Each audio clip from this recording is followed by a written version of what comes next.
Hi friends, share বাজার রহস্য চ্যানেলে আপনাদের স্বাগত। আশা করি আপনারা ভালো আছেন এবং সুস্থ আছেন। ফ্রেন্ডস, ইরান এবং ইসরায়েলের যুদ্ধ মানে সবচেয়ে খারাপতম অবস্থায় কিন্তু এখন অবতরণ করছে। কারণ মানে এমন কোনো টার্গেট নেই যেগুলো একে অপরের ক্ষেত্রে হিট করা হচ্ছে। একের পর এক ইরানের তেল থেকে শুরু করে উম, অন্যান্য যত সমস্ত ভাইটাল লোকেশন আছে সেগুলো নষ্ট করার চেষ্টা করছে ইসরায়েল।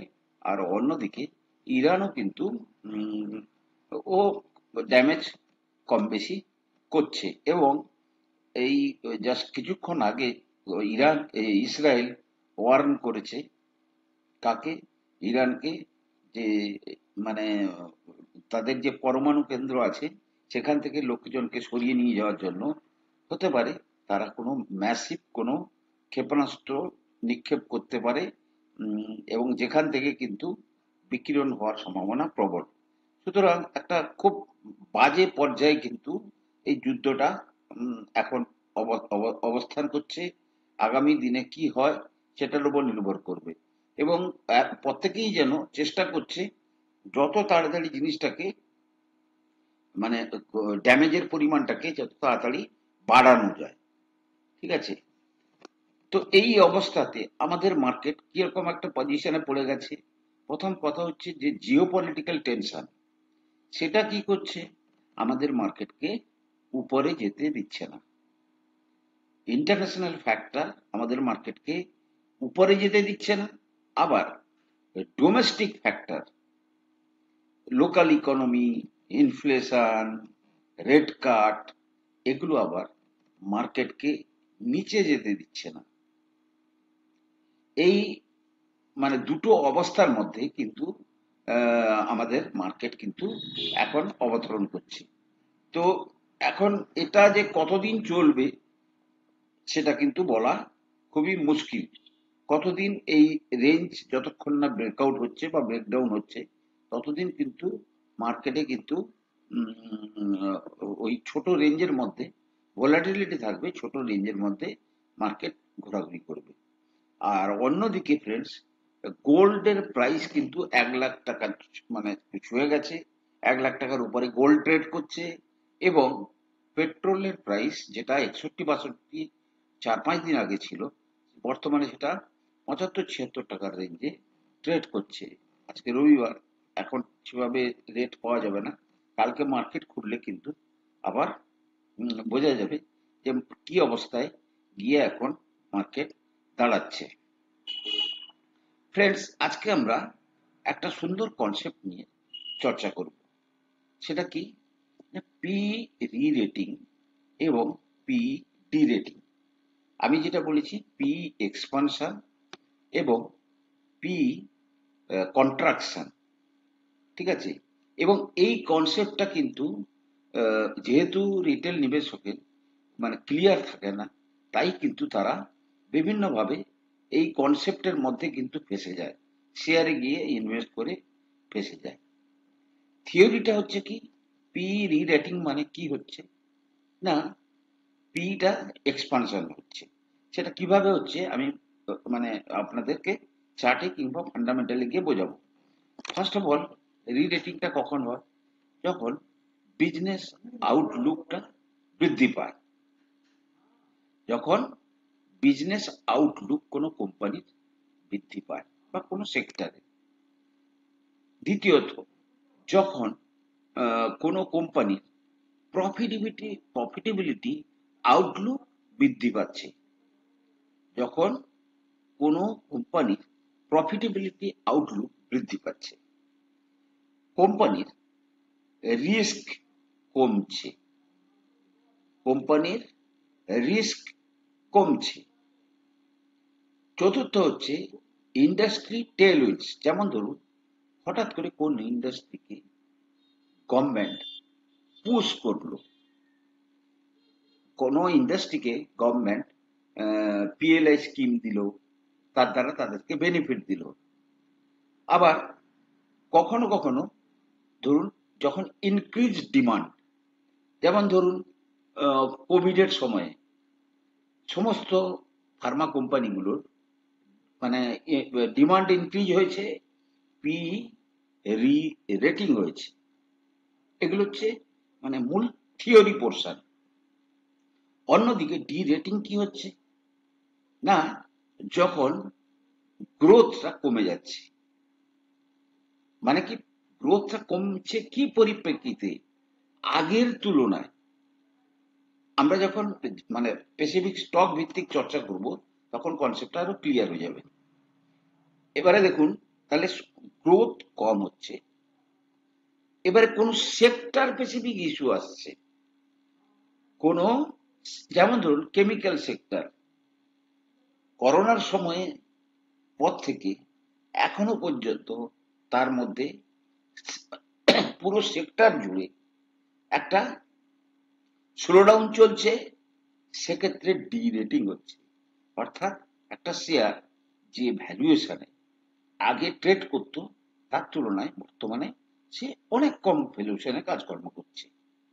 তৃতীয়ত হচ্ছে ম্যানেজমেন্টের মধ্যে যদি কোথাও কোনো ফ্রড দেখা যায়, কোনো কনসার্ন দেখা যায়, তখন কিন্তু পি ডি রেটিং হতে পারে। আবার ম্যাক্রো চেঞ্জেস, হঠাৎ করে কোনো সিচুয়েশন চেঞ্জ হলো, ঠিক আছে, যেমন ধরুন এই যে টারিফ ফারিফ নিয়ে যখন কোনো এফেক্ট পড়ছে, সেক্ষেত্রে কি হচ্ছে, আপনার ম্যাক্রো পরিবর্তন হচ্ছে, তখন কিন্তু অটোমেটিক্যালি পিই কে ডিরেটিং করানো হয়। আর ওভার ভ্যালুয়েশন যখন হয়ে যায়, ফান্ডামেন্টালের তুলনায় শেয়ার প্রাইস যখন অনেক বেশি বেড়ে যায়, তখন কিন্তু পিই ডিরেটিং করানো হয়। এবারে আমরা পিই রি রেটিং এবং পিই ডি রেটিং আমরা কিন্তু একটা একটা শেয়ার নিয়ে চর্চা করব, কিভাবে হয় পি রি রেটিং কিংবা পি ডি রেটিং। চলুন, প্রথমে আমরা ধরুন যে কোনো শেয়ারই নিতে পারেন আপনি। এবারে দেখুন, আমি একটা সিম্পল একটা শেয়ার চর্চা করছি, ধরুন আইআরসিটিসি। আইআরসিটিসি আপনি যে কোনো শেয়ারে কিন্তু এই ব্যাখ্যা আপনি নিজের থেকে করতে পারেন। এবার আমি অ্যানুয়াল প্রফিট লসে চলে যাচ্ছি। ক্লিয়ার? আমি কোথায় চলে গেলাম? Annual profit and loss. এবারে দেখুন ফ্রেন্ডস, যদি দেখেন যে এই শেয়ারের এই শেয়ারের যদি এক সেকেন্ড, 1015, 131, না এটা নতুন আইপিও ছিল না, এর তুলনায় আর একটু বেটার উদাহরণ নেওয়াটা বেটার হবে, কারণ কি বুঝতে সুবিধা হবে। আমি একটা অন্য একটা শেয়ারে নিচ্ছি, জেন টেকনোলজি, ঠিক আছে। নাও সি, জেন টেকনোলজি যদি আপনি দেখেন, জেন টেকনোলজিতে আমি ইপিএস এর দিকে লক্ষ্য রাখুন। ইপিএসই তো অ্যাকচুয়াল মূল জিনিস, মানে ইপিএসটাই তো বৃদ্ধি হলে তার মানে রি রেটিং হওয়ার ব্যাপারটা থাকছে। এবারে দেখুন, ইপিএস যদি দেখেন 1.7 ছিল, এবার যদি পার্সেন্টেজ ভিত্তিতে দেখেন 1.7-এর পিটা এই ইপিএসটা কত হলো, 7.62। 1.73-এর ইপিএসটা 7.62, আবার সেখান থেকে কমে কোথায় চলে এলো, 0.39, 0.25। এবার দেখুন 5.38, 15.22, 31.04। এবারে আমি যদি খুব ছোট একটা টাইম ফ্রেমে নিই, ধরুন আমি 23, 24 এবং 25, কিভাবে এই পার্টিকুলার পিরিয়ডে ইপিএস বাড়ছে, ঠিক আছে, ইপিএস বাড়ার পরে তার পি কিভাবে রিরেট হচ্ছে। এবারে আমি যাচ্ছি কোথায়, চার্টে। এবারে দেখুন, এখানে আমি যাচ্ছি ম্যাক্সিমাম পি তে। এবারে দেখুন, এখানে কিন্তু আমি দুটো জিনিসই পাবো। কি পাবো? দুটো জিনিস, পি এবং ইপিএস দুটোই পাবো। আমরা কিটা চর্চা করছিলাম? 23, 24 এবং 25। 23, 24 এবং 25।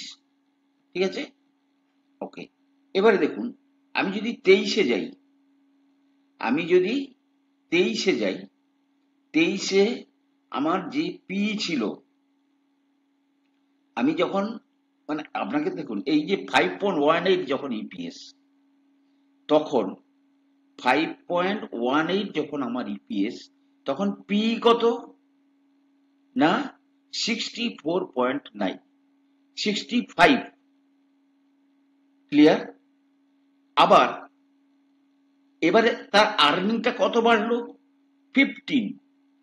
এবার যখন তার 15 আর্নিং যাচ্ছে, আপনি দেখুন আর্নিংটা যখন এই জায়গায় 15-এ, তখন কি হয়ে গেল? পি কোথায় চলে গেছে? পি চলে গেছে, বা আপনি এখানেও দেখতে পারেন, এটা কবে? 23। ঠিক, এই দেখুন 5.18। আচ্ছা, না, আচ্ছা 15 এর পি তে কি হলো? ইপিএস এ পি কোথায় চলে গেছে? 104। মানে কোন পি থেকে কোন পি তে চলে গেল? কোন পি থেকে কোন পি তে চলে গেল? না, 64 এর পি থেকে 104 এর পি তে চলে গেল। ক্লিয়ার? অর্থাৎ যখন ইপিএস গ্রো করছে, তখন কিন্তু তার যে নর্মাল ভ্যালুয়েশন, সেটাকে কি করা হচ্ছে? এটা কমিয়ে দেওয়া হচ্ছে। নর্মাল ভ্যালুয়েশনের তুলনায় মানে শেয়ার প্রাইসটাকে বাড়িয়ে দেওয়া হচ্ছে। এবারে যদি আমরা, যখন এটা হচ্ছে রি রেটিং চলছে, পি রি রেটিং, আবার দেখুন এই জায়গাটাতে ইপিএস 23-এ চলে এসছে, এখানেও কিন্তু সে 102 এর পিতে ট্রেড করছে, এখানেও সে 102 এর পিতে ট্রেড করছে। এবারে এবারে দেখুন, মোস্টলি তার পি এক্সপানশন সাইকেল এন্ড হতে চলেছে। আপনি কন্টিনিউয়াসলি 105-এর পিতে ট্রেড করতে পারেন না। বা আমি কি বলেছি আপনাদেরকে, যে রেজাল্ট সব সময়ের জন্য, ধরুন 5 থেকে 15, 3 গুণ হয়েছে, 15 থেকে 31, ডবল হয়েছে।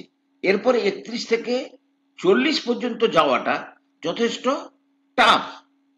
এবারে সেক্ষেত্রে কি হচ্ছে, সেক্ষেত্রে আপনার, এক সেকেন্ড, সেক্ষেত্রে এবারে দেখুন কোথায় চলে এসছে, 31-এর ইপিএ, মানে ইপিএস যেখানে এসছে, সেখানে কি হয়েছে না, পি কোথায় চলে এসছে? পি 68-তে। এবারে যখন 40 আসবে, এবারে পি কিন্তু অনেকটা কমিয়ে এনেছে। যখন 40 ইপিএস আসবে, তখন কিন্তু শেয়ার আর না বাড়লে, তখন কিন্তু পি কোথায় চলে আসবে? আরো কমে চলে আসবে। এ মেন যে, মানে অ্যাকচুয়াল যে কোনো ফার্মা সেক্টরে যদি আপনি দেখেন, সেখানে কিন্তু এই জিনিসগুলো, বা কেমিক্যাল সেক্টরে যদি দেখেন, ধরুন ডিভিস ল্যাব,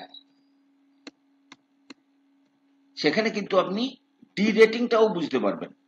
যেমন ধরুন প্রফিট এন্ড লসে যদি যান, দেখুন আলটিমেটলি কি হয়েছে এখানটাতে, 22-এ 111.52, এটা কি হলো? তার ইপিএস। পরের বছর তার ইপিএস কত হয়ে গেছে? 68.71। তারপরের বছরে 60.27। এই পার্টিকুলার স্টেজটাকে 22, 23 এবং 24 যদি দেখেন, 22, 23 এবং 24, 22, 23 এবং 24-এ পি কি হলো? আপনি দেখুন 22-এ আমরা কোন জায়গাটাতে, 22-এ কত ছিল? 22-এ ছিল, 22-এ ছিল ধরুন 111.52 কোথাও কখন ছিল? মার্চে। আর পরের মার্চে 68, তার পরের মার্চে 60, 112, ধরুন 69 এবং 60। এটাকে আমরা যখন এখানে দেখব প্রত্যেকটা মার্চকে, তখন দেখুন মার্চ, 22 মার্চ, 22 মার্চকে দেখব, ফেব্রুয়ারি, মার্চ, ওকে। ধরুন 22 মার্চ, 22 মার্চে কি দেখা যাচ্ছে? পি 46 আর ইপিএস 73। এখানে কিন্তু ম্যাক্সিমামটা কিন্তু পাওয়া খুব মুশকিল, কারণ কি এগুলো হচ্ছে কোয়ার্টার ভিত্তিতে এখানে পাওয়া যাচ্ছে, তো আমরা ওখানটাতে অ্যানুয়ালি নিয়েছি। যাই হোক, 44 ছিল, 44 কি ছিল? পিই, 44 পিই 96.73 কি হলো? ইপিএস এ। এবারে দেখুন আমরা 22 পরে 23 যখন চলে যাব, 23 মার্চে, 23 মার্চে কি হলো না, 23 মার্চ ইপিএস কি হলো? আমি বলছি এখানে কিন্তু আপনি এক্স্যাক্টলি যে অ্যানুয়াল রেজাল্টটা অনুযায়ী পাওয়া যাচ্ছে না, কারণ কি এখানে কোয়ার্টারলি প্রত্যেকটা বার দেখা যাচ্ছে, কোয়ার্টারলি প্রত্যেকটা বার দেখা যাচ্ছে, বা সেটা কিন্তু পুরো ইয়ারের গড়। কোনটা? যে ইপিএসটা আমি বলছি, এই ইপিএসটা হচ্ছে পুরো ইয়ারের গড়। এখানটাতে মার্চ মিনস 2022 সালের গড় ইপিএস 112। এখানে পুরো ইয়ারের গড় ইপিএস 68.71। এখানে পুরো ইয়ারের গড় ইপিএস 60.27। তো যখন 60.27 এসছে আর যখন 111.52 ছিল, দুটো জায়গাতে কিন্তু এখানে যা পি পেয়েছে 51 থেকে 111 যেতে সে কিন্তু তার পি কে শুট করিয়েছে। 51 থেকে এই পার্টিকুলার পিরিয়ডটাতে সে কি করেছে? পি কে শুট করিয়েছে, তারপরে কিন্তু পি কে ডিরেট করিয়েছে। ক্লিয়ার? যে দেখুন কনসেপ্টটা একটু বোঝার চেষ্টা করবেন, বোঝাটা তেমন কোনো কঠিন নয়। সুতরাং পি রিরেটিং এবং পি ডি রেটিং, যেমন ধরুন টাটা ইলাক্সি শেয়ারটা একটা টাইমে নিচেই আসছিল না, বাট তখন কিন্তু বড় বড় মানে যত সমস্ত রিসার্চ অ্যানালিস্ট তারা বলছিল এই শেয়ার নিচে আসবে। দেখুন 41, 59, 88, 121, 127, 126 কিটা ইপিএস। এবারে দেখুন 41 থেকে 59 50% জাম্প করেছে, 59 থেকে 88 50% জাম্প করেছে, 88 থেকে 121 আমি অনুমান করে নিচ্ছি যে প্রায় 40% জাম্প করেছে। কিন্তু এই পার্টিকুলার পিরিয়ডে তার কি গ্রোথ হয়েছে? 1%, 2% গ্রোথ। যেখানে 35 to 40% গ্রোথ, সেখানে 1.1% to 2% গ্রোথ, এখানে আরো কম। এবারে এর যদি আপনি দেখেন চার্টে গিয়ে, তাহলে দেখবেন এখানে কিভাবে পি, দেখুন এই পিটা রিরেট করা হয়েছে, মিন্স সে যে ভ্যালুয়েশন পেয়েছে 60 পি, এখানে দেখুন সে 72 পি পেয়েছে। দেখুন ধীরে ধীরে 56 পি, 49 পি, একটা টাইমে সে কিন্তু পি নিচে চলে এসেছিল, অ্যান্ড এখন 51 পি তে চলছে। তো জিনিসটা আমার বোঝানোর একটাই বক্তব্য, আমি যদি ঠিকমতো বোঝাতেও না পারি, আপনারা নিজেরাই একটু চেষ্টা করুন, তাহলে বুঝতে পারবেন। দিস পি কনসেপ্ট কিন্তু কোনো শেয়ারে পজিশন নিতে যাওয়ার ক্ষেত্রে, মানে আপনি যখন কোনো শেয়ারে ঢুকছেন সেটা কেন বাড়ছে না, এক একটা শেয়ার আছে 3-4 বছর ধরে বাড়বে না, এবং আপনি ততদিন কিন্তু আপনি ধৈর্য ধরে রাখতে পারবেন না। আবার তারপরে যে গ্রোথটা হবে তারপরে যে গ্রোথটা হবে, ধরুন এই জায়গা থেকে যে গ্রোথটা হয়েছে, এই জায়গা থেকে এই গ্রোথটা হয়েছে ধরার জন্য কাউকে 3-4 বছর বসতে হয়েছে, কাউকে 3-4 বছর ওয়েট করতে হয়েছে। আমি বোঝাতে পারছি? সুতরাং কেন মার্কেটে ইনভেস্টেড থাকার কথা বলা হয়, যেমন ধরুন সিডিএসএল, ভিডিওটা বড় হয়ে যাচ্ছে, আমি 1-2 মিনিটেই শেষ করছি। যেমন ধরুন সিডিএসএল, আমি যদি সিডিএসএল এর এখানে চার্টটা দেখি তাহলে দেখা যাবে, আপনি দেখুন সিডিএসএল এই পিরিয়ডটাতে, এই যে পার্টিকুলার পিরিয়ডটাতে 3-4 বছর, ধরুন 19 থেকে 20, এই পিরিয়ডে সেই অর্থে কিন্তু শেয়ার প্রাইস সেভাবে বাড়েনি। আর আপনি যদি 19 থেকে ধরেন, এখান থেকে যদি এই 19-20 থেকে যদি 25 পর্যন্ত ধরেন, এই যে মুভমেন্টটা, এই মুভমেন্টটা 4-5 বছরে প্রায় কত গুণ? 10-15 গুণ, 20 গুণ। সুতরাং কখনো কখনো শেয়ারে আপনি কিন্তু 4-5 বছরে হতাশ হয়ে বেরিয়ে গেলেও যদি শেয়ারের বিজনেস আউটলুক ঠিক থাকে তাহলে কিন্তু সে আপনাকে ভালো রিটার্ন দিয়ে যায়। বিজনেসটা ওই জন্য দেখাটাই মেন ব্যাপার। ফ্রেন্ডস, আমি কোনো সেবি রেজিস্টার্ড অ্যানালিস্ট নই। কোনো শেয়ারে কেনা বা বিক্রির আগে আপনারা আপনাদের ফাইন্যান্সিয়াল অ্যাডভাইজারের পরামর্শ নিয়ে কিন্তু শেয়ারে কেনা বা বিক্রির সিদ্ধান্ত নেবেন। ভালো থাকুন, সুস্থ থাকুন, কথা হবে পরের এপিসোডে।